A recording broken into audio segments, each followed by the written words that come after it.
하나님이 사탄보다 적그리스도보다 약하다면 그거 있을 수 있지만 하나님은요 greatest being 아주 제일 위대하시고 제일 지극히 높으신 분이 지극히 파워풀하신 분이 하나님 한 분이거든요.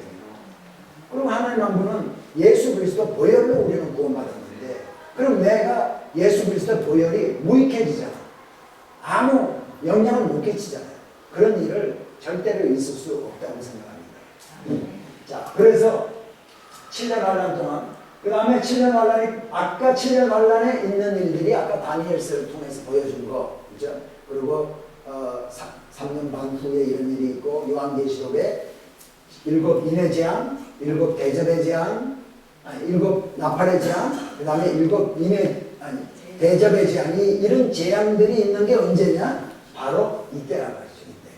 그리고 7년 환란이 끝나. 그러니까 이때 사는 사람들은요 끝까지 이때로 요한계시록을 보면 두 증인이 나와요. 두 증인이 나와가지고 복음 전하다가 맞아가지고 죽게 됩니다. 그래서 예루살렘 거리에 시체가 죽어있고 하는 그런 것들이 보여져가지고 금방 전 세계로 그런 것이 퍼져.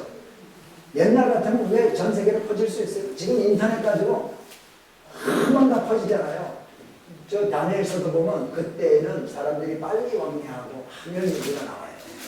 빨리 왕래한다. 어떻게 그 다니엘이 알 수가 있어요? 천사가 그렇게 얘기해요. 지금처럼 빨리 그러니까 점점 더 마지막 때 우리가 가까이 가고 있는 것은 분명해요. 그런데 7년 환란을 겪는 사람 가운데 예수 믿는 사람이 나오는 거예요. 왜? 우리 가운데 오빠가 또 뭐 아버지가 예수 믿어라 하는데 안 믿다가 갑자기 자기 딸이 없어지고 자기 남편이 없어지고 그러면은 남아있던 사람들이 야 진짜 이제 우리는 예수 이제 이때라도 믿어야겠네. 그때 이제 제가 막 얘기했던 게 기억나가지고 그 믿는 사람들이 나오기 때문에 이때 숭배하는 사람도 나오고요. 이때 숭배하는 사람도 나오고 예수 믿는 사람도 이때 등장을 하게 됩니다. 처음에는 없다가. 자, 그리고 이제 7년 환란이 끝날 때 지상재림을 해요. 성도들과 함께 지상재림하고 이때를 거치면서 예수 믿고 죽은 사람들이 숭배하는 사람들이 부활해요. 부활해서 여기가 천년 왕국이 이루어집니다. 천년 왕노릇하는 천년 동안 왕노릇하리라. 왕노릇. 그때 저는 로스앤젤레스 시장으로 제가 자리 하나 맡아놨는데 여러분들도 뭔가 하나 다 좀 상상 내가 무슨 자리 받을 거다 생각을 하고 계시기 때문에 그래서 천년 왕국 천년 동안 1000 years 밀레니엄 그래서 이거를 이 천년 왕국이다 해서 밀레니엄 그래서 이때 근데 이게 천년왕국이 일어날 때 시작 때 뭐냐 천사가 내려와가지고요 사단을 무적행에다 버텀레스 핏 아주 바닥도 없는 그 무적행에다가 가둬버려. 그러니까 사단이 없으니까 여기에 천년왕국 시대에 악이 있어요 없어요? 악이 없어. 이때는 악이 없기 때문에요 아이들이 막 뱀 불에 손을 넣어도 독사가 물어도 물지도 않겠지만은 죽지도 안 하고 사자와 같이 애들이 뛰놀고 악이 없기 때문에 그런 일들이 여기서 이제 있단 말이죠. 그리고 천년 후에 이거는 이제 이때 예수 믿는 사람들 죽지 않고 예수 믿는 사람들이 들어오는 것을 의미하는데 오늘 성경에 없어요. 성경에 없지만 그런 일이 있을 거다 생각을 해서 제가 화살표를 하나 만드는 거고 천년이 끝나갈 때 사탄이요 잠시 활동합니다. 사탄을 조금 풀어놔가지고 이때 곡과 마곡 이때요 누군가를 미혹을 해가지고 이제 주님께 반역하는 일이 있거든요. 근데 여기에 이 부활하고 휴거당하고 해가지고 주님과 함께 내려왔던 사람들 같으면 이게 미혹당하겠어요? 미혹 안 당해요. 근데 아마 이때 여기에서 7년 환란을 겪으면서 예수 믿었던 사람들이 천년왕국을 그냥 들어오게 되는데 아마 그 사람들의 자녀가 잘 모르는 가운데 지금 우리 한국 애들이 젊은 애들이 이북의 그 공산정권이 어떤지를 잘 몰라가지고 자꾸 북한 동조하고 막 이러는 것처럼 이때 얘들 가운데 미혹당하는 사람이 있어서 곡과 마곡이 일어나지 않는가 그냥 추측입니다. 성경에는 그걸 분명히 얘기를 하고 있잖아요. anyway, 이때 누군가를 해서 사탄이 활동을 잠시 하고요. 그 다음에 천년왕국이 끝날 때 백보자 심판 때 이게 펼쳐지는데, 이때 불신자들이 전부 부활해. 이때부터 세상 전에부터 예수 안 믿고 죽은 사람들 있죠. 예수 안 믿고 죽은 전부 그런 사람들이 부활해요. 그러니까 부활은 예수 믿는 사람만 부활하는 게 아니라 예수 믿지 않는 사람, 그 안에 성령이 없이 죽은 사람들도 부활한다는 거예요. 그래서 부활해서 이 사람들은 그 안에 성령이 없고 하나님의 자녀가 아니기 때문에, 생명록에 이름이 없기 때문에 이들은 어디로 가요? 영원한 불못에 빠진다. 그러니까 불못에 갈 때는 영이 가는 거예요? 육신과 영이 함께 가는 거예요? 육신을 입고 가는 거예요, 불신자들이. 그래서 불로 소금 치듯 하리라. 불로 소금. 그러니까 아주 고통을 이제 계속해서 영원토록 죽지도 않냐고 고통을 받아요. 그런데 불신자도 부활을 하는데, 자, 여기서 예수 믿는 사람들도 주님 오시기 전에 죽으면은 우리가 육신의 죽음 경험해요, 안 해요? 우리 다 경험합니다. 근데 주님이 살아있을 때 우리 주님을 맞이하면, 이 주님을 이때 맞이하면 우리는 경험 안 해. 그러나 일단은 우리도 육신의 죽음을 맞이해. 이걸 첫째 사망이라고 그래. 불신자나 예수 믿는 사람이나 첫째 사망은 다 경험해요. 근데 요한계시록에 보니까 둘째 사망에 참여하지 아니하는 자는 복이 있나니. 우리는 둘째 사망 참여해야 안 해요. 우리는 안 해요. 둘째 사망이 뭐냐? 죽었다가 부활했다가 요거 가는 거. 이거를 둘째 사망이라고 해요. 두 번째 사망. 이 사람들은 두 번째 사망을 경험하는데, 우리는 이걸 경험하지 아니하고 우리는요 새하늘 새 땅에. 그래서 영원토록 주님과 함께 산다. 이것이 바로 주님 천년왕국 전에 주님이 오신다. 그래서 이거를 전천년설이라, 프리밀레니엄. 성경에는 전천년설이라는 말이 없어. 성경에 있는 이론을 전부, 말씀을 우리가 도표로하고 그걸 이론으로 확립해가지고 한 교리로 만든 것이 바로 이거란 말이에요. 그래서 주님 오시기 전에, 천년왕국 전에 주님 오신다 해서 전천년설. 그 다음에 이제 환란 후 휴거설, 환란 9천년설 이거는요, 지금 리프레시먼트 하고 우리 하겠습니다. 그래서 휴식 10분 동안 하고 왔는데요. 오늘 휴식은 우리 에리사 집사님이, 아주 권사님 안 계셨지? 집사님이 오늘은 우리 어느 분이 기도를 해주실까? 자, 앞으로는 남은 거는 그렇게 많이 시간을 보내지 않고요. 간단하게 하겠습니다.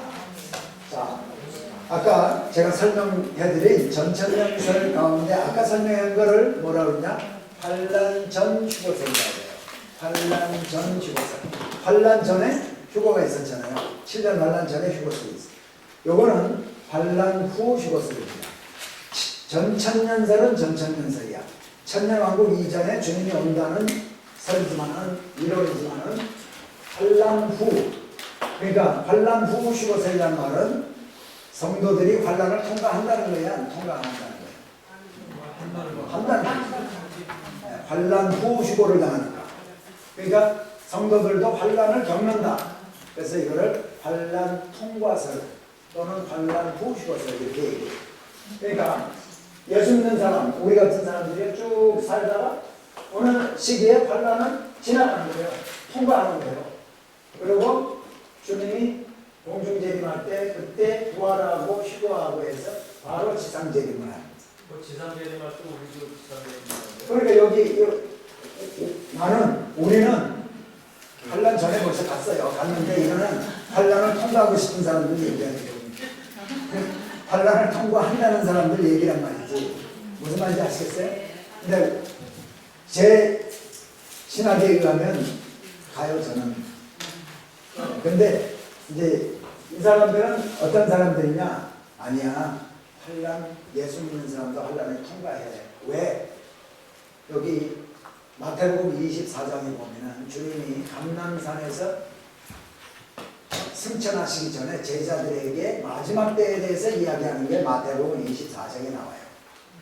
그러면서 뭐 그런 일이 있으면 지붕에 올라가지 말고 뭐 이런 얘기가 있잖아요. 올라간 자는 내려가 젖먹이는 자에게는 화가 있을진지 예수님 다 얘기하잖아요.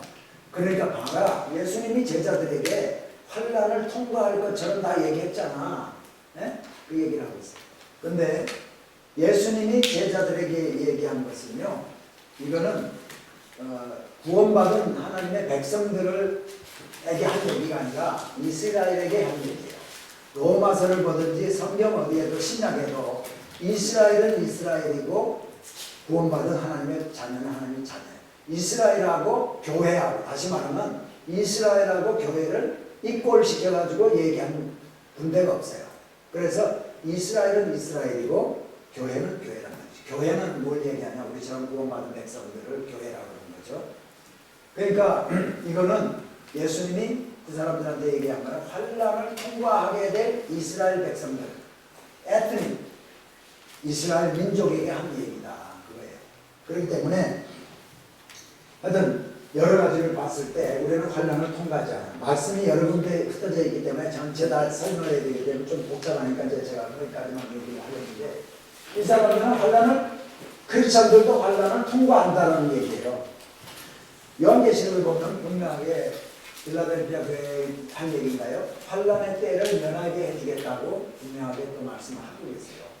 또 어떤 데 보면 환난을 통과하는 것처럼 또 얘기한 데도 있어. 근데 그 환난은 7년 환난, 대환난을 얘기하는 게 아니라 성도들이 겪는, 일반적으로 겪는 환난과 고통과 고난이 있잖아요.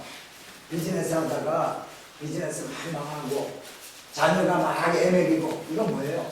환난과 고난과 고통이지. 이런 거 크리스찬이라고 통과 안 해요? 다 통과한다고.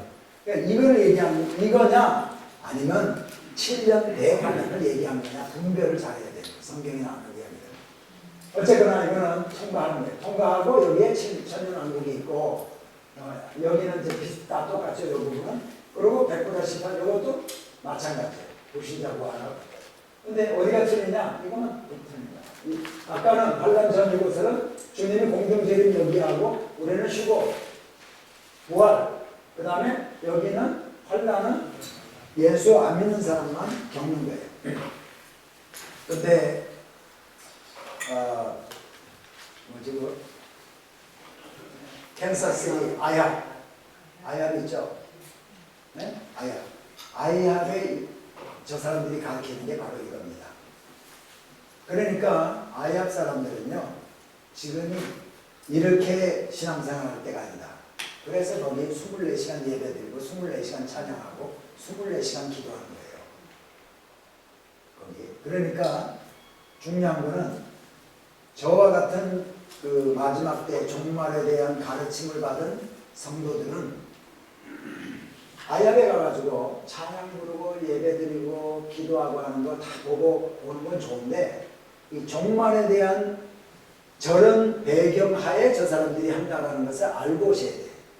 아니면은 와가지고 거기 가니까 24시간 예배드리고 24시간 막 기도하고 막 이러는데 우리 목사님은 뭐 하는 거야? 우리 교회는 뭐 하는 거야? 이래가지고 되겠어? 그러고 비판하는 눈으로 보게 된다 이거지. 네? 그러니까 그래서 처음에는 뭐 벌써 저는 이제 그거를 한 4년 5년 전에도 여기 은혜교회 부교육자들한테 내가 이 강의를 할 때에도 분명히 그 얘기를 하고 있는데, 이제 우리 교단의 목사님들께서도 그거 분별 없이 목사님이 갔다 왔어. 좋다 그러니까 그냥 누가 가라고 그러니까 갔다 왔어. 갔다 오고 우리 목사님도 갔는데 권사님도 가고 집사님도 또 몇 사람이 갔다 왔어. 갔다 오고 나서는 교회를, 자기 교회를 비판하는 눈으로 보고 교회를 떠나고 하는 일들이 조금 있었어요. 다른 교회에서. 그러니까 목회자들이 이렇게 다른 데 가서 이렇게 세미나 듣고 이렇게 하는 거, 또 우리 성도님들이 가고 하는 것도 분별해서 해야 된다. 가서 보고 올 때 그 사람들이 왜 그렇게 하는 것까지 알고 이제 와야 된다는 거죠. 그래서 이겁니다. 자, 지금 여기에서 아까 브레이크 타임에 질문이 하나 들어왔어요. 지금 장례 예배, 천국 환송 예배에 가면은 목사님들이 우리 권사님은 지금 천국에서 주님의 품에 안겨 있고 천국에 간 것처럼 얘기를 하는데, 여기에 가면 아까 그거나 이거나 마찬가지 이 부분은 아직까지 세상의 새 땅, 천국과 지옥이 아직까지 가고 이 결정이 안 됐잖아. 근데 왜 천국 가고 이런 얘기를 하냐? 그건 잘못된 거 아니냐? 그 질문이 그거였어요. 네, 맞습니다. 정확하게 얘기하면 제 신학으로는 예수님이 십자가에 달리셨을 때 옆에 있는 강도에게 네가 오늘 나와 함께 낙원에 임하리라 얘기했어요. 낙원에 임하리라. 누가복음에 보면 부자와 거지 나사로, 그것도 큰 거지 나사로는 아브라함의 품에 안겨 있고, 또 뭐예요? 저기 부자는 저기 가서 막 목이 말라가지고 막 물 한 방울만 달라고 그러는 데가 그 지옥이고 천국이냐? 그게 아니고 거기는 음부고 여기는 낙원이에요. 그러면 낙원과 천국이 뭐가 다르고 지옥과 음부가 뭐가 다르냐? 이제 이거를 우리는 영어로 intermediate state라고 해요. intermediate. 우리가 죽어서 천국 가기 전에 잠시 거쳐가는 단계가 있는데 그곳이 어디냐? 예수 믿는 사람이 가는 곳은 낙원이고, 예수 안 믿는 사람들이 가는 곳이 육신을 안 가지고 영이 가 있는 곳이 바로 음부다. 음부. 그래서 낙원은 그럼 저한테 질문해서 낙원은 그럼 어디입니까? 저는 몰라요. 이 천국은 주님이 그 새 예루살렘을 천국 짓고 있다. 너희가 거할 처소를 짓고 있겠다만 그렇게 이제 표현을 하셨는데 아직까지 그러니까 천국과 지옥 간 사람은 아무도 없어. 지금까지 간 사람들은 낙원에 가 있고 음부에 가 있는데 이 사람들은 영으로 가 있단 말이죠. 왜냐 아직 부활한 사람이 없기 때문에, 육신의 부활을 한 사람이 없기 때문에요. 그런데 낙원이 어디입니까? 저도 몰라요. 그러나 낙원은 분명히 주님의 임재가 있는 곳이다. 주님의 임재. 그리고 음부는 주님의 임재가 없는 곳이다. 캄캄하고 하여튼 안 좋은 것을 다 생각하시면 돼. 그런 곳이 바로 음부고 어디가 있든지 간에. 그러니까 어떤 사람들은 옛날에 이 지구가 바로 음부다라고 얘기한 사람들인데 그건 조금 잘못된 거예요. 그렇게 위치적으로 이렇게 얘기할 수는 없어요. 사실. 그래서 음부와 낙원, 지옥과 천국. 그러니까 지금 우리가 예수 믿는 사람이 사망했어요. 그러면은 정확하게 얘기하면 낙원에 가 있는 거예요. 낙원. 그래서 거지와 부자 나사로의 이야기가 일어나는 그것이 있을 수가 있는 그곳이란 말이죠. 자, 질문 있어요? 그럼 천국을 갔다 왔다, 지옥을 보고 왔다고 하는 많은 간증 시기입니다. 그러니까요. 그게 이거죠. 자, 사도 바울이 요한계시록을 그 할 때 환상 가운데 본 거잖아요. 환상 가운데. 그러니까 자기가 직접 몸이 가는 것이 아니라 영적으로 어떻게 갔다 온 거잖아요. 그러니까 아직까지 없지만은 이루어질 것 같은 그런 것을 환상 보듯이. 예를 들어서 사도 바울이 2차 전도여행 때 드로아에서 환상 가운데 마게도냐 사람들이 와서 우리를 도와주세요 하고 가서 빌립보에 가서 루디아를 만나서 복음을 전하고 했던 것처럼 이 다 사도 바울이 환상 가운데 본 거 아닙니까 이거. 그래서 주님이 내가 본 것과 지금 있는 일과 장차 있을 일을 기록하라 그래서 기록한 거거든요. 그리고 많은 사람들이 거짓말. 근데 그거를 믿을 필요가 없는 게 여기 다 나와 있단 말이지. 천국에 대한 이야기, 지옥에 대한 이야기, 다 나와 있으니까 이거를 근거를 둬야죠. 누군가가 가서 보고 왔다라는 말에 근거를 주면 안 돼요. 옛날에 펄시 콜레 박사. 그 사람은 사기꾼이에요. 근데 우리가 제가요 27년 8년 전에 달라스에 살 때요 거기 갔습니다. 그리고 우리 은혜교회도 왔었잖아. 옛날에 은혜교회 왔어요. 와가지고 앉아가지고 여기 자리에 앉고요. 전부 나와서 줄 서서 막 나와가지고 기도 받으려고 뜨겁다고 막 이러면서 안수해주고 막 이랬어요. 근데 나중에 그러니까 그거는 믿지 말자 이거죠. 내가 경험적으로 보고 왔다? 그래? 그럼 잘했다. 근데 나는 그거 안 믿고 천국이 여기 있다고 그러니까 난 천국 믿는 거야. 그렇게 돼야지. 그거 너무 사람들이 갔다 오고 뭐 보고 하는 거 너무 의지하고 그러면요. 항상 그러니까 그런 말을 들을 때 진짜 성경에 그렇게 기록이 돼 있나? 항상 기준은 이거 성경입니다. 그래서 남이 뭐 얘기하고 할 때 진짜 그래. 뭐 예언 받았다 그러고 뭐 환상을 봤다 그러고 뭐 얘기하고 그러면 성경적으로 그런 일이 있을 수가 있고 성경에 어떻게 그런 부분에 대해 얘기하고 있나. 그러니까 이게 기준이 돼야 돼.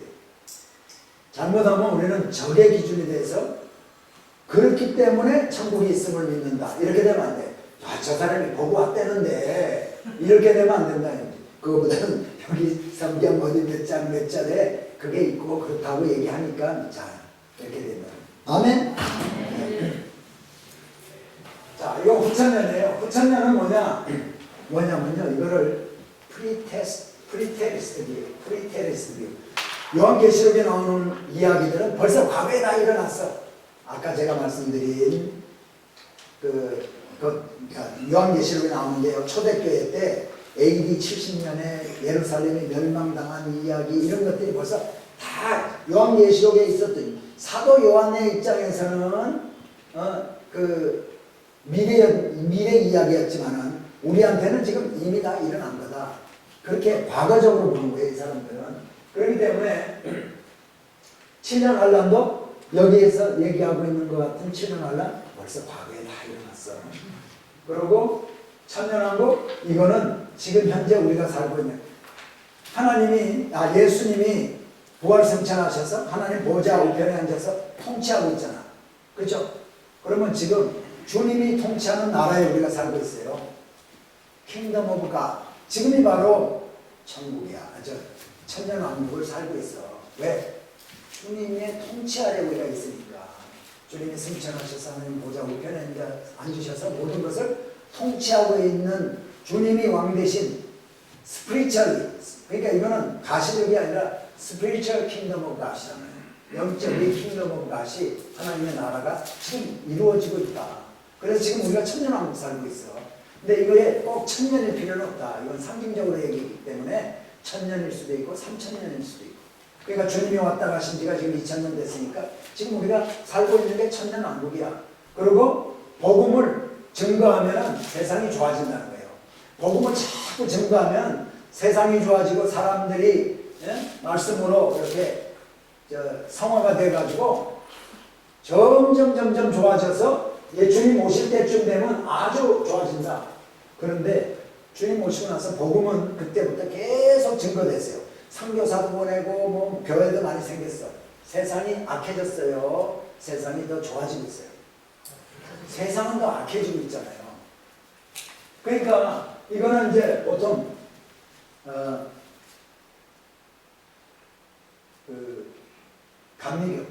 감리교 사람들이 이쪽을 많이 그래서요. 이 뭐예요? 세상 복음을 전파해서 세상을 좋아져야 돼. 그렇기 때문에 감리교 신학생들이 또 감리교 목사들이 세상 참여라구나 그거 세상에 나가서 사회 참여를 많이 해요.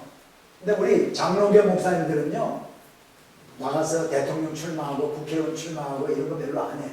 그런데 감리교 사람들은 그 사람들은 신학이 이렇기 때문에 나가서 우리가 자꾸 주의 종들도 나가서 목사들도 나가서 대통령도 되고 국회의원도 되고 해야 이 세상이 복음화되고 점점 좋아진다는 거예요. 사회 참여를 그 사람들이 많이 해요. 그래서 감리교 신학생들이 데모도 잘하는 거예요. 뭐 잘못하면 나가서 데모해야지.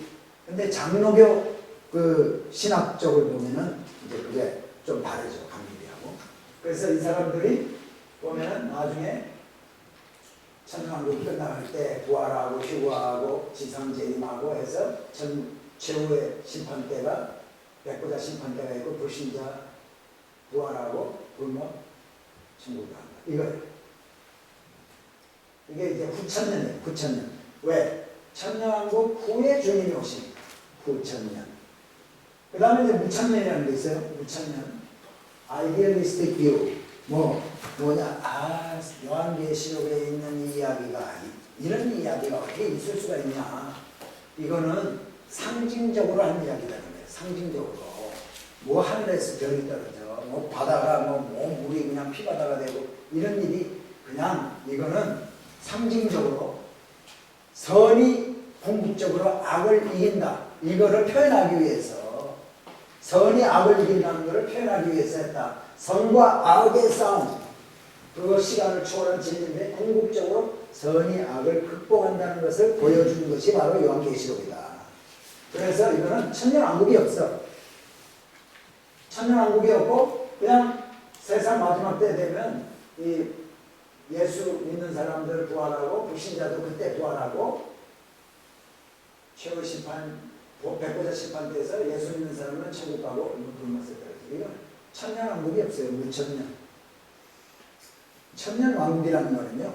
천년 동안 주님이 다스리는 것을 왕국, 천년왕국이라고 하거든요. 그러니까 우리는 실질적으로 주님이 다스리는 것을 가시적으로 진짜 와서 다스리는 것을 얘기를 하고 한다고 믿고요. 감리교 사람들은 지금 이미 주님이 하나님 보좌 우편에 앉아서 통치하고 있잖아. 그러니까 지금이 천국이야. 천년왕국이야. 천년왕국인데 이거는 천년일 수도 있고 2000년일 수도 있다. 상징적인 거기 때문에 그 얘기예요. 근데요, 우리는 이렇게 생각하면 돼요. 이걸 신학적인 용어로 영어로 얘기해서 already, not yet. already 하면 이미, not yet, 아직이라는 거야. 이미 아직. 주님의 통치하는 나라가 이미 이루어졌지만 가시적으로 통치하는 것은 아직 이루어지지 않았다. 그래서 이걸 already, not yet 이렇게 얘기하거든요. 예, 주님이 이미 통치하는 나라야. 지금 이 통치해요. 주님이 영적으로 통치하지만은 진짜 육신적으로 가시적으로 통치하는 건 아직 이루어지지 않았다. 이사야서라든가 모든 많은 성경 구절을 보면요, 주님이 직접 진짜 와서 이 여기를 통치하는 것을 많이 얘기를 하고 있어요. 그러니까 아직 그는 이루어지지 않았다. 그렇게 이제 보시면 될 것 같습니다. 자, 이제 아까 제가 말씀드린 대로 신약 들어가 있습니다. 신약.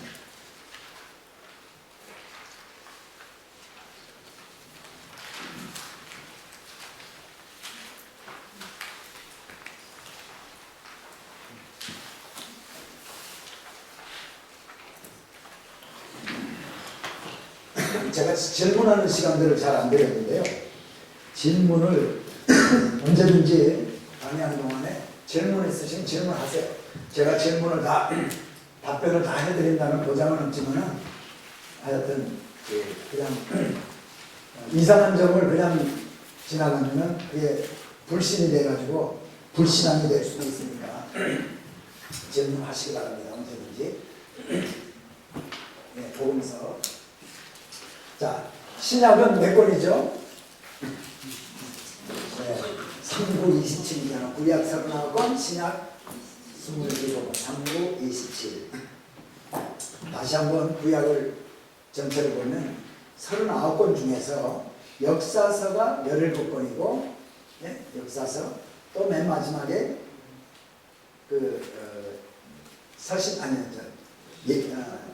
예언서 또는 선지서가 몇 권? 17권. 그 17권이에요. 가운데 뭐가 있냐? 시가서, 지혜서가 있는데 여기 5권이에요. 17권 나오니까 34권이잖아요. 그러니까 구약이 39권이니까 34권 빼면 몇 권 남아요? 5권. 이 5권이 지혜서 또는 시가서. 그래서 욥기, 시편, 잠언, 전도서, 아가서가 이 5권이 있어요. 그래서요,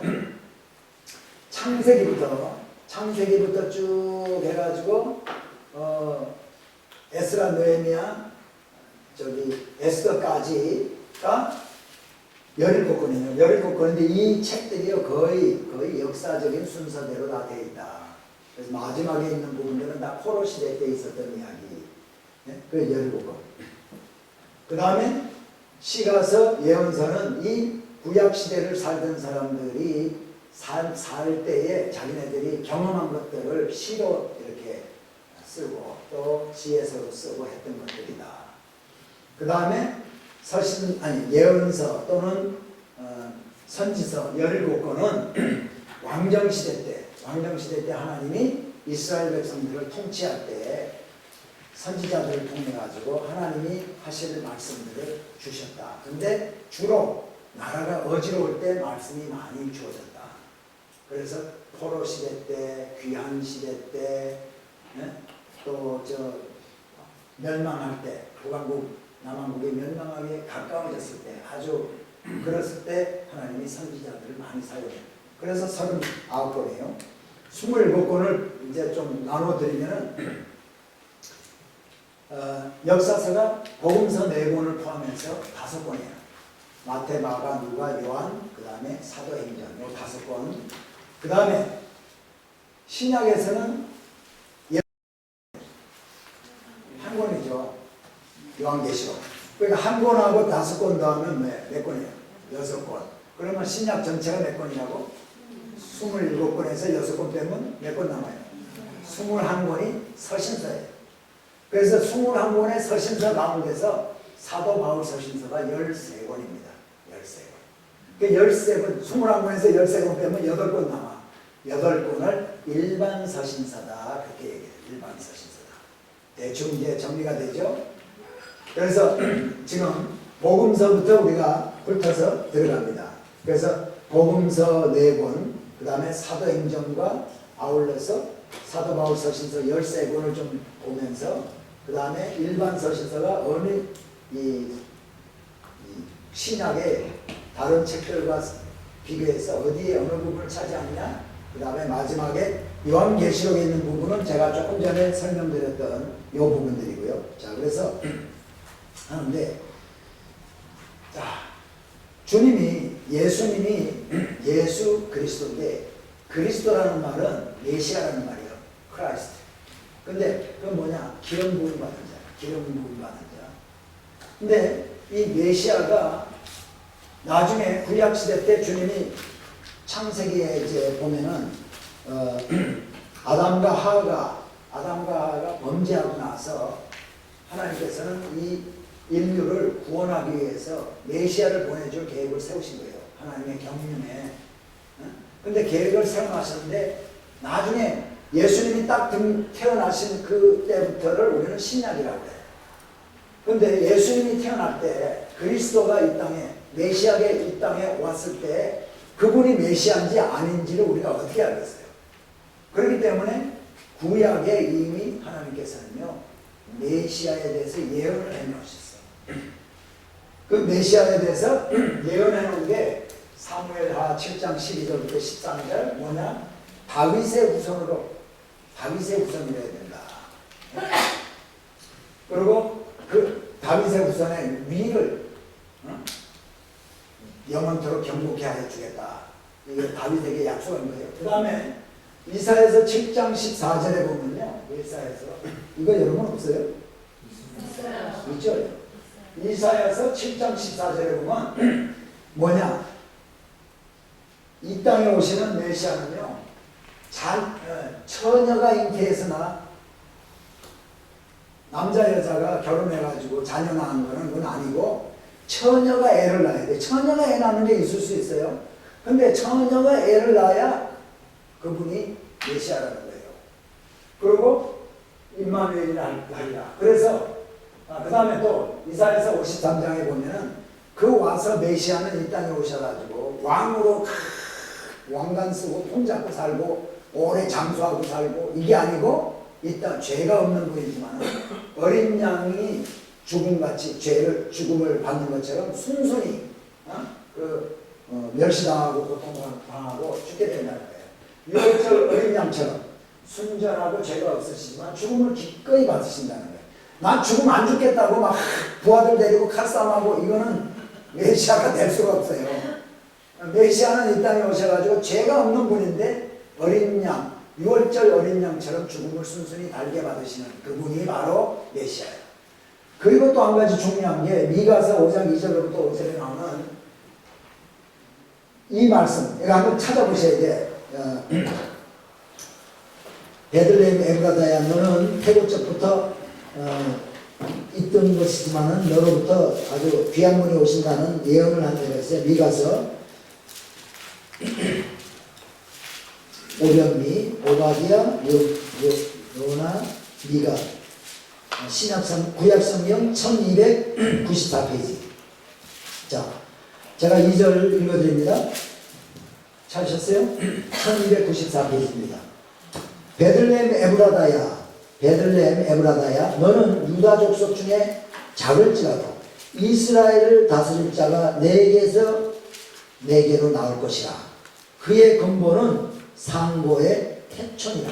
그의 근본은 아주 오래전에 태초부터 있었던 분이다. 그분이 어디서 온다고요? 베들레헴 에브라다에서 온다는 얘기야. 베들레헴. 그러니까 한국 서울이나 부산에서 태어나고 메시아라고 그러면 되겠어요? 베들레헴에서만 태어나야 돼, 메시아는. 근데 베들레헴에서 예수님이 어디서 태어나셨어요? 원래는. 그리고 예수님의 어머니는 누구야? 마리아인데 마리아가 결혼하고 나왔어요? 결혼하기 전에 성령으로 처녀의 몸으로 잉태했잖아요. 그리고 마리아 요셉의 조상이 누구냐면요, 다윗이야. 보아스와 롯이 결혼해가지고 오벳을 낳고, 오벳이 이새를 낳고, 이새가 다윗을 낳고요. 다윗이, 그러니까 이 보아스하고 롯하고 이거 어디서 살았어요? 베들레헴에서 살았잖아.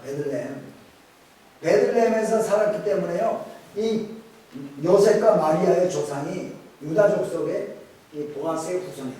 그래가지고 따로따로 해가지고 나사렛 가서 살았지만은, 그래서 결혼하려고 정혼을 한 사이였지만은요, 처녀에게 마리아에게 잉태를 하게 되는 거예요. 그래가지고 그 마리아가 잉태한 아이를 나사렛에서 낳으면 되겠어요? 안 돼. 그분이 메시아인데 베들레헴 나사렛에서 탄생을 시키면 안 된다니까. 출생을 하면 안 된다니까요. 그러니까 하나님이 누가복음에 보면 아구스도 황제가 호적하라는 명을 내려. 하나님이 아구스도 황제, 아우구스투스, 옥타비아누스의 줄리어스 시자의 아들이에요. 양마들. 거기에다가 그때 로마 시대니까 이 이스라엘이 로마의 그 속국이라고 할 수 있죠. 그러니까 이 아구스도 황제가 전체 나라마다 다 호적을 해라. 구약 시대 때는, 아니 구약 시대가 아니고 그 고대 시대 때는 호적하려면 다 자기 고향으로 가봐야 돼. 고향으로 가서 인구조사, 호적이라는 말이 인구조사하는 거예요. 그러니까 고향으로 가서 고향으로 인구조사로 고향 갔는데, 고향이 어디예요? 베들레헴에 갔다가 아기를 낳았는데 태어난 분이 바로 예수님. 그래서 구약의 메시아는 이런 분이다 하고, 이렇게 태어난다, 이런 사람이라 된다, 다 예언을 해주셨어요. 그래서 태어나신 분이 바로 예언서가 메시아인데, 자, 복음서는 몇 권이에요? 앞에다 써놓고네요. 몇 권이죠? 네 권인데요. 자, 마태복음, 마가복음, 누가복음은 공관복음이라고 했습니다. 제가 공관복음 안에 내용들이 비슷해요. 근데 요한복음은 달라. 근데 옛날에 구약 초대교회 때 시대에 어떤 분이요, 어떤 신학자가 이게 복음서 4권이 뭐 있을 필요가 뭐 있어. 4권을 하나로 종합해가지고 한 권으로 딱 만들지 하고 만드는 사람이 있어. 그러면 그거는 잘한 거예요, 못한 거예요? 애매하죠? 잘못한 거예요. 하나님이 복음서 4권을 복음서 기자들 마태와 마가와 누가와 요한에게 따로따로 기록하게 해가지고 그것을 우리에게 하나님의 말씀이라고 주셨어. 근데 그걸 인위적으로 지가 통합해가지고 이렇게 하면, 자, 그 사람은 이단으로 정죄받았습니다. 근데 자, 복음서가 4권이 있어야 되는 이유가 있고, 그렇게 그 주제가 다 달라요. 그리고 또 오디언스, 이게 복음서를 읽고 하는 독자가, 그 복음서를 쓴 사람이 독자를 염두에 두고 쓰는데 그 독자가 다르단 말이지. 근데 우리에게는 그 4권이 다 예수님에 대해서 우리가 알아야 되기 때문에 이 4권이 다 우리에게 복음서로 주어진 겁니다. 그래서 내가 좀 개소해가지고 이걸 찾는데 어디 갔냐. 자, 보세요. 마태는 이제 마태, 마가, 누가, 요한 이제 성경에 나와 있는 순서들이에요. 근데 제일 사실은 오래 전에 기록한 건 마가였어요. 마가복음이 기록되고 나서 마가복음을 마태와 누가복음이 누가가 마태하고 누가가 마가복음을 참조를 해가지고 그 있는 상태에서 또 다른 Q라는 문서를 보고 이렇게 적은 게 마태복음과 누가복음. 그래서 자 봅니다. 마태는요 유대 기독교인을 독자로 생각하고 썼어요. 유대 기독교인, 그 이스라엘 땅 가나안 땅에 살고 있는 유대 사람 기독교인들. 그렇기 때문에 유대 사람들에게 가장 하여튼 거기에서 나타내고 있는 게 뭐냐? 왕으로 오신 예수님. 예수님을 왕으로 묘사하고 있어요. 킹, 왕으로 묘사하는 거. 그 다음에 마가는 뭐냐면요. 마가는 로마 이방인이에요. 로마에 살고 있는 이방인들에게요. 그래서 섬기러 오신 예수님, 종으로 오신 예수님. 이 예수님이요. 왕으로 오신 예수님의 모습도 있고 종으로 와서 섬기러 오신, 그래서 제자들의 발도 씻겨주시고 섬기는 본을 다 보여주신 예수님. 이거는 또 인자로 오신 예수님, 사람. 그래서 오랫동안 예수님이 걸으시면 피곤해가지고 고물에서 잠도 주무시고 우물가에서 목이 마르다고 나한테 물 한 잔 달라고 그러기도 하시고 이런 인자로 오신 사람. 그 다음에 요한복음은 뭐냐? 하나님의 그 예수님은 바로 다른 사람이 아닌 하나님의 아들이다. 그걸 나타내주기 위해서. 그래서요 이거는 뭐 여러분 별로 기억을 안 하셔도 되지만 요거는 좀 중요합니다. 그래서 마태복음은 왕으로 오신 예수님, 마가복음은 정으로 오신 예수님, 누가복음은 인자로 오신 예수님, 요한복음은 하나님의 아들 예수님. 그래서 자 여기는 유대 기독교예요. 자 그래서 복음서 4권에 보면은 족보들이 나옵니다. 족보. 예수가 누군가, 예수의 족보가 나오는데 보세요. 마태복음은 아브라함으로부터 쭉 이름이 나오고 있어요. 그래서 마태복음은 독자가 누구라고 그랬죠? 유대 기독교. 유대 사람들은 뭐를 제일 중요시 여겨요? 이 사람이 아브라함의 후손이냐 아니냐. 그래서 예수님의 족보를 아브라함으로부터 시작해요. 네? 그리고 누가복음은 아까 뭐라 했어? 인자로 오신 예수님이야. 사람의 아들. 그러니까 사람의 조상은 누구죠? 아담이야. 그래서 족보가 아담에서부터 시작해요. 네? 아담까지 74명의 이름이 쭉 나와. 그래서 예수님은 인자, 사노고메, 마리아만의 인간 예수의 족보입니다. 예수님의 인상, 여자의 이름들이 있다. 그리고 그 다음에 마가복음. 마가복음은 로마 이방인이라고 했죠. 로마 이방인. 로마 이방인인데 마가복음은 뭐 누구를 나타낸다고요? 종으로 오신 예수님. 종. 자, 옛날에 요즘 뭐 사극에도 보면 종도 나오고 뭐 그러죠. 옛날에도 자 로마에 전쟁하러 갔다가 잡아가지고 오면 다 전쟁에서 패한 군인들 잡아가지고 오면 종으로 다 했어요. 근데 사극 볼 때 우리 집의 종은 이씨 가문의 맷대 손이요 뭐 이런 거 나와요? 그건 관계없지. 종이면 족보가 필요 없어요. 그렇기 때문에 마가복음은 예수님의 족보가 없습니다. 예수님이 종인데 뭐 섬기러 오셨는데 그래서요 예수님의 족보가 기록이 안 돼 있어요. 마가복음은. 그리고 요한복음은요 아까 제가 뭐라고 그랬죠? 요한복음은 하나님의 아들 예수님.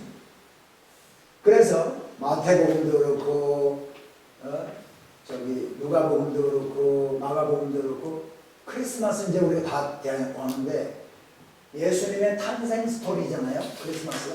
그런데 우리가 요한복음에는 예수님의 탄생 이야기가 없는 거로 생각을 해요. 근데 요한복음 1장 1절과 1장 14절의 말씀 그겁니다. 태초에 말씀이 계시니라. 그 말씀이 하나님과 함께 계셨고 그 말씀이 곧 하나님이시다. 말씀이 계셨는데 그 말씀이 하나님과 함께 계셨고 그 말씀이 곧 하나님이다. 그런데 그 말씀이 14절에 가서 말씀이 육신이 되어 이 땅에 거하시니 그 말씀이 하나님이신 그 말씀이 이 땅에 오셨어요. 그분이 누구예요? 예수 그리스도예요. 그러니까 이 예수님이 이 땅에 오신 이야기가 그 1장 1절과 1장 14절 안에 다 들어가 있는 거예요. 그래서 근데 여기서 얘기하는 게 중요한 게 뭐냐? 하나님이신 그분이 이 땅에 오셨어. 그분이 바로 예수님이야.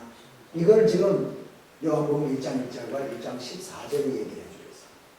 자, 그래서 이제 그 사복음서에서는 간단히 이렇게 설명드리고 이제는 예수님의 생애와 탄생에서부터 3년 반 공생애를 하고요.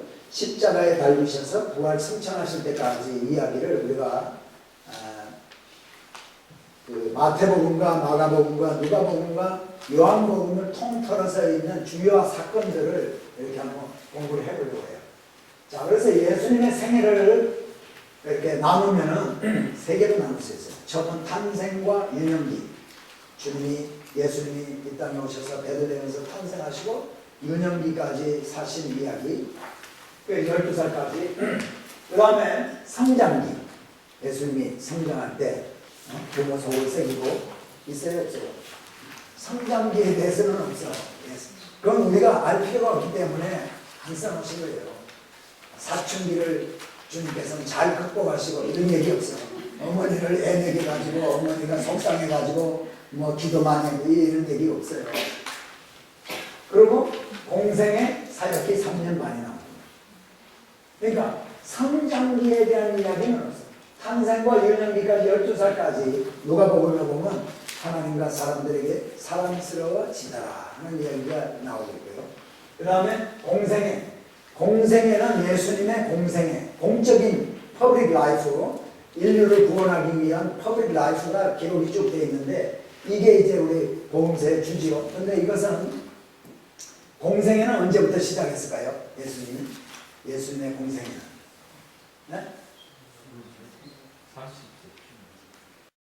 이거 보면은 그렇게 얘기할 수 있는데 성경에 있는 스토리로 보면 침례받을 때부터 예수님이 침례를 받고 나서 그때부터의 사역이 시작합니다. 그래서 예수님이 요단강가에서 세례 요한에 의해서 침례를 받을 때 하나님의 음성이 이는 내 사랑하는 아들이다. 그리고 성령이 비둘기같이 임한 그때부터가 이제 공생의 시작이에요. 그래서 공생의 시작하시면서 40일 금식하시고 기도하시고 그때부터 이제 공생애가 시작이 되는 거예요.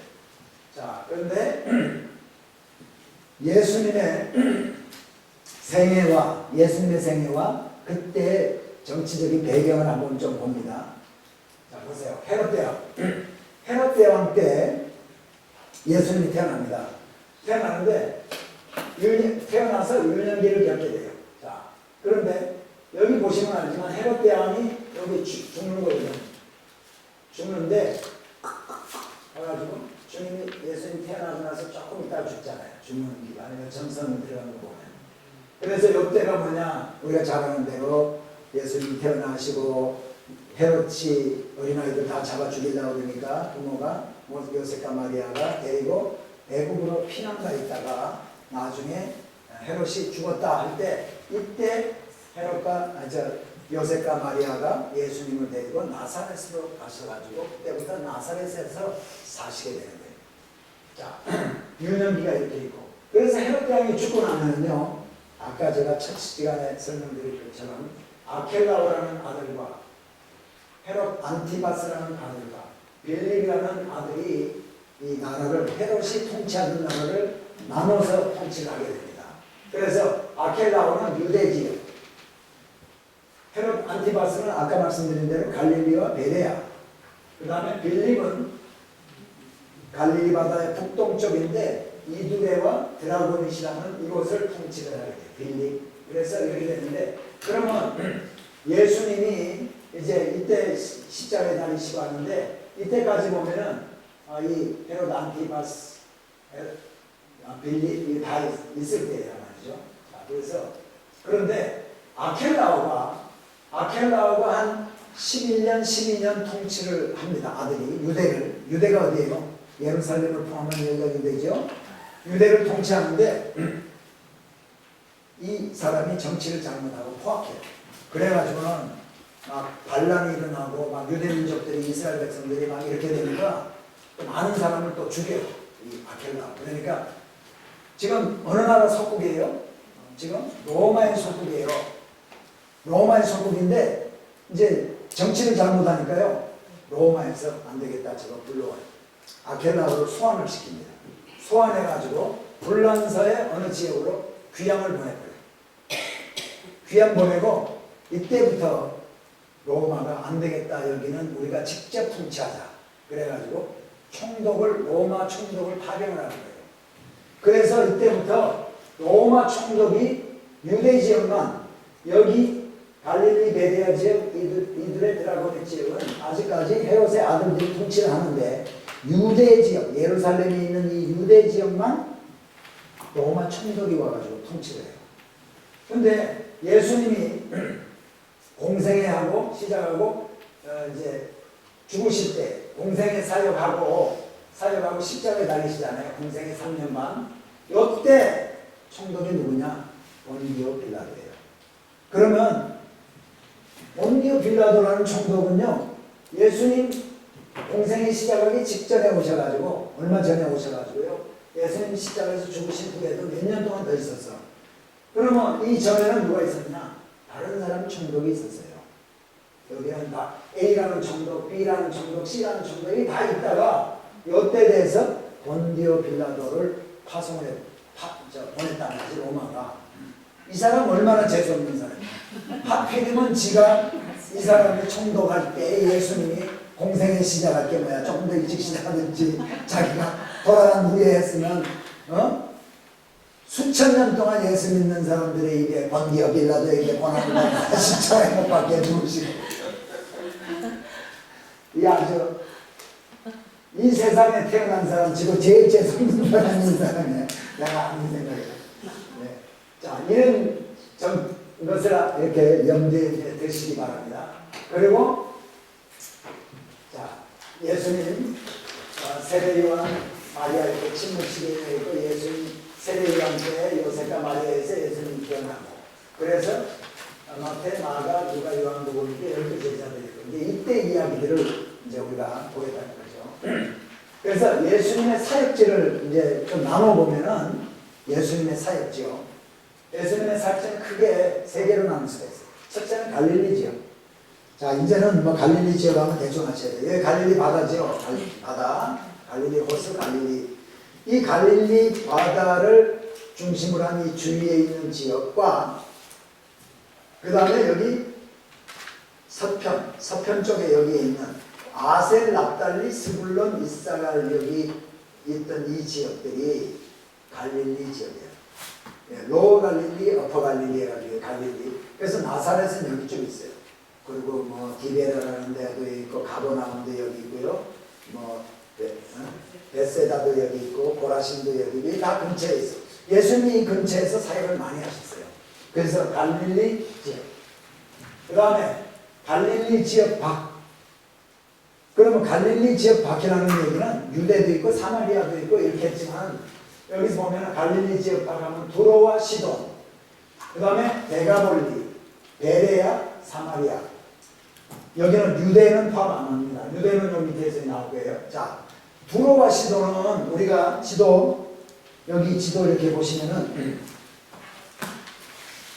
두로와 시돈을 제가 구약할 때 저번에 그때도 조금 많은 분들이 안 나오셨는데 여기 이 지도 맨 마지막에 페이지에 있는 지도를 한번 보세요. 마지막 페이지. 마지막에 바로 거기를 이렇게 보면은 갈릴리 바다 있잖아요. 갈릴리 바다가 있는데 갈릴리 바다 위쪽에 여기가 베니게라는 지역이야. 베니게라는 나라야. 여기가 구약시대 때. 근데 여기 보면 영어로 타이어라고 있어요. 그죠? TYRE.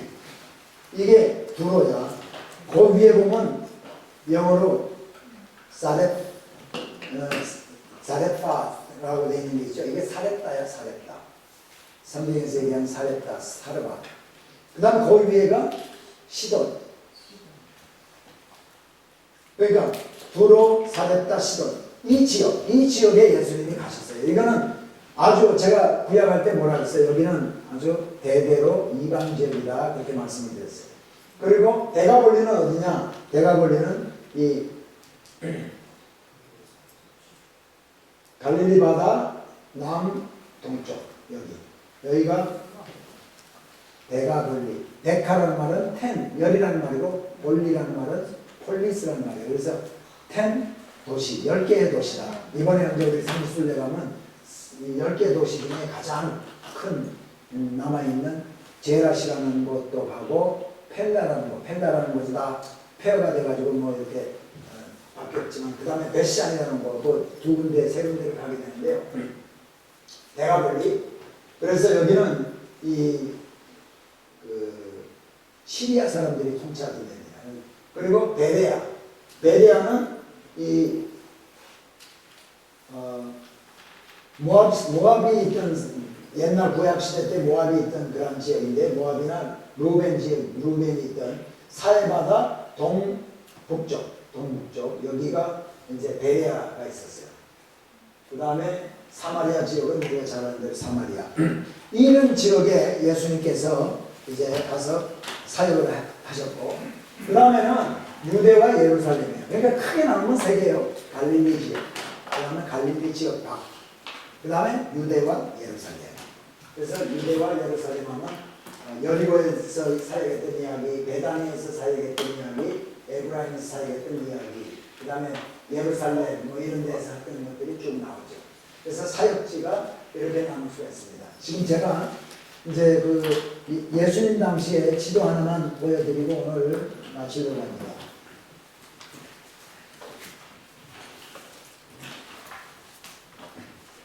자, 다시 한번 이제 지역을 설명을 드리는데 사해바다 갈릴리 바다인데요.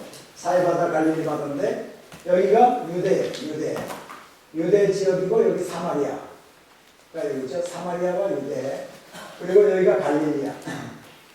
아셀, 납달리, 스불론, 이사가리든 그리고 여기 문하세가 여기 좀 포함이 되고요.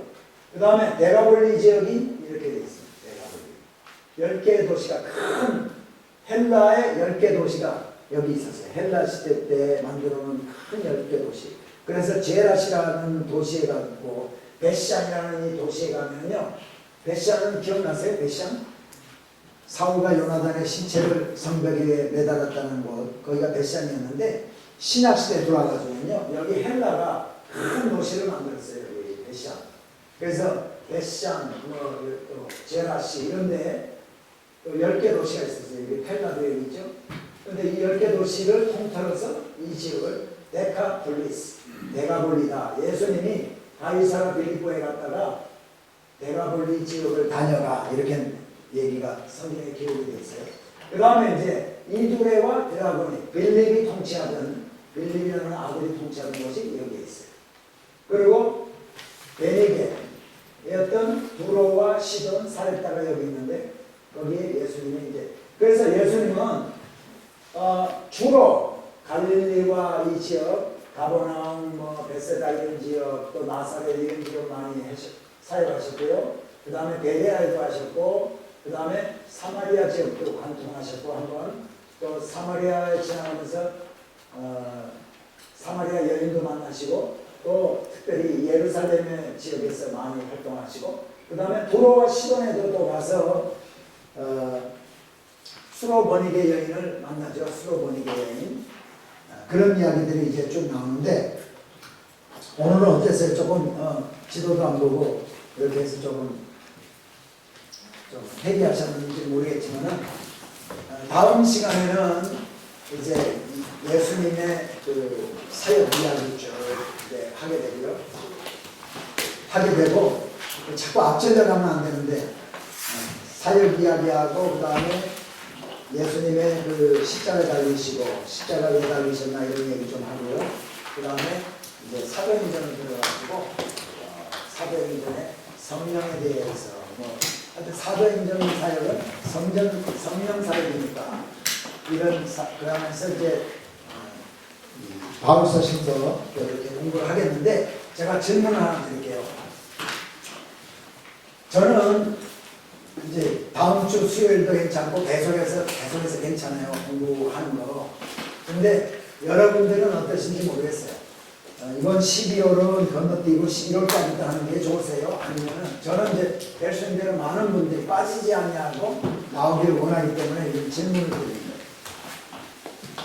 계속해서 하기를 원하시면은 괜찮으시면은 다음 주도 다음 주가 다음 수요일이 이제 오늘이 며칠이죠? 5일이잖아. 12일이고 그 다음에 치라면 19일 그 다음에 26일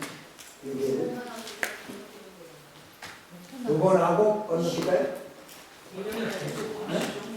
1월 달에 첫 주에 있으면은 그거 하고 이제 12월 달 마지막 하고 얘기하시는 거 아니야. 12월 마지막 수요일하고 1월 어차피 안 되네. 근데 1월 달에는 네. 지금 목사님이 반일 기도를 시작하신대요. 22일까지. 반일 기도 하니까 이제 늦게까지 공부하고 하면은 그러니까 밤에 하신대요. 그러니까 아, 시간 밤에? 없이 밤에 하세요. 수요일 날 하신대. 매일 아, 내일. 22일. 아, 12월에 끝내셔야 돼요. 12월에. 몇 번 남았어요, 박사님? 어? 몇 번 남은 거예요? 지금 이번이 9번째예요. 원래는 이제 12번 한다고 했지. 저는 이거를 12번을 24번도 할 수 있고요. 12번을 11번에도 끝낼 수 있고 12번을 15번에도 끝낼 수도 있고 그래요. 그러면 12월 12일하고 19일 두 번 남았거든요. 네. 그렇게 되면은 11, 11,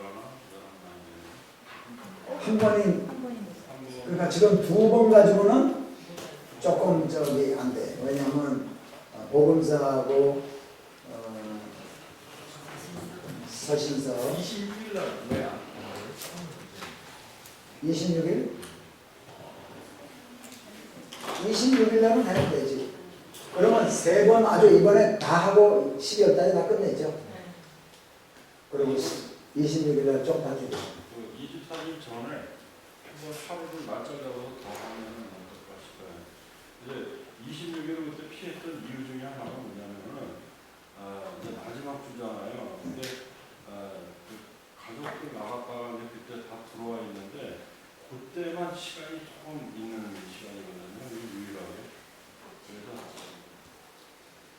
그러면 19일 날 공부를 하면서 그 주에 이제 그렇게 바꾸면은 못하는 사람들이 또 생기는더라고. 날짜를 또 이렇게 하루를 목요일 날로 바꾸면 안 돼. 27일 못 잡고 저 성남 아, 그렇지.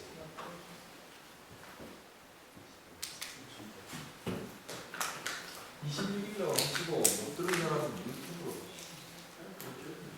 일단 다음 주에 하고 그때 다음 주에 네, 그렇죠. 26일 날 못 오실 분들 한번 손 들어보세요. 그럼 하여튼 이번 그 세 번 나오기가 아주 세 번 다 끝내는 걸로 하고 혹시 못 오시면은 유튜브로 이제 올리는 걸로 하죠. 그게 제일 낫거든요. 그리고 1월 달에 또 다니엘 기도하고 하면은 이제 또 그 뼈대 세우기. 뼈대 세우기는 내년 봄에는 없고요.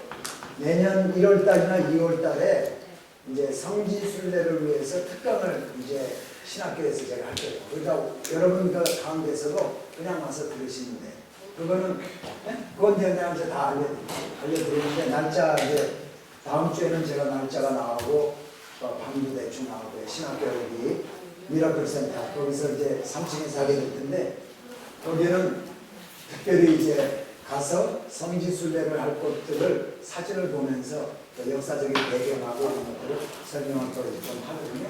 신학생들은 돈 내고 저기 학점 3학점 받는 거니까 돈 내고 듣고 여러분들은 돈 안 내는 거예요. 네. 자, 그러면 계속해서 합니다. 다음번에는 205B예요. 여기가 아니고 오늘은 왜냐하면 TD 때문에